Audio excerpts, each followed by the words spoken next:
$20 million of U.S. money was going to create an Iraqi Sesame Street. $4.5 million was going to combat disinformation in Kazakhstan.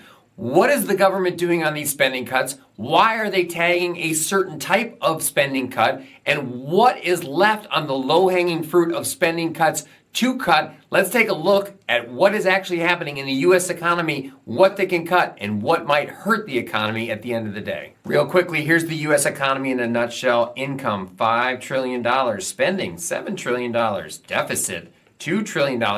Elon and team are trying to cut this all out, right? But let's take a look at this number, foreign aid, $100 billion. Why is this important? Well, you can clearly see that DOGE is attacking this to start.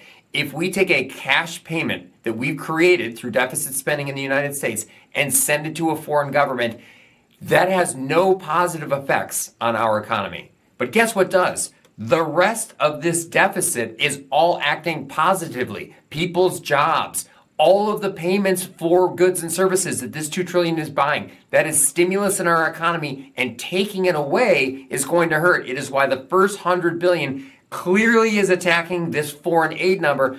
Unfortunately, it is only about 1.4% of total spending. So we got $100 billion cut in foreign aid, but we still have almost a $2 trillion deficit. How much can they cut before it really starts to hurt, right? And so let's take a look at a smaller number. Let's take a look at $300 billion in cut spending and compare that to the total size of the U.S. economy, which is $30 trillion. 30 trillion divided by 300 billion is 1%.